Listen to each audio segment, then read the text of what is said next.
आज हम बात करेंगे पतंजलि योग दर्शन की।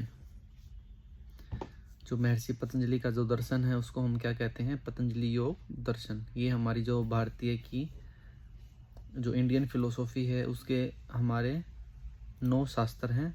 उसमें से जो 6 शास्त्र हैं, जो 6 दर्शन हैं वो हैं आस्तिक दर्शन, और जो 3 है वो हैं नास्तिक दर्शन, जो कि जैन, बुद्धिज्म और चारवाक। ये हमारे 3 क्या हैं? नास्तिक दर्शन है।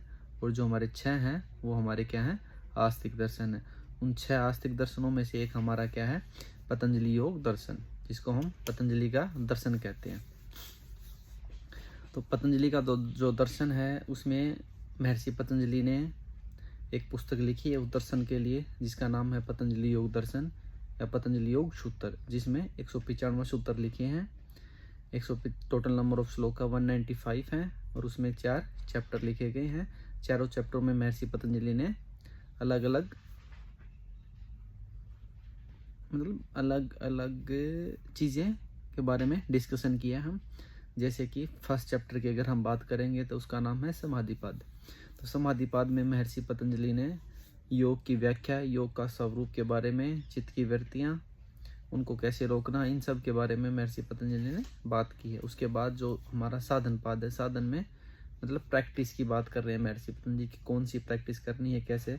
मुख्य रूप से उस चैप्टर में महर्षि पतंजलि ने अष्टांग योग की बात की है, जो हमारे 8 अंग हैं: यम, नियम, आसन, प्राणायाम, प्रत्याहार, धारणा, ध्यान एंड समाधि। और जो हमारा तीसरा चैप्टर है उसका नाम है विभूतिपाद। विभूतिपाद में सुपर नेचुरल पावर्स के बारे में बात की है। जो हम योग की साधना करते हैं तो उसके दौरान हमें कुछ सुपरस्टिशियल पावर प्राप्त होती है, जिसको विभूति कहा जाता है, मतलब देवीय शक्तियाँ कहा जाता है। और जो आखिरी एंड फोर्थ है उसका नाम है कैवल्यपाद। कैवल्यपाद का मतलब है समाधि, अल्टीमेट अवस्था है। वो कैसे होती है, उसका स्वरूप कैसे होता है, जब वो प्राप्त होती है तो आपकी क्या अवस्थाएं होती है, उसके बारे में महर्षि पतंजलि ने बात किया गया है। मुख्य रूप से समाधि, जो कि हमारी समाधि है वो 2 प्रकार की होती है: संप्रज्ञात और असंप्रज्ञात, या फिर हम कह सकते हैं सबीज और निर्बीज। ये 2 प्रकार की हमें समाधि है। उसके बारे में महर्षि पतंजलि ने उसकी व्याख्या की गई।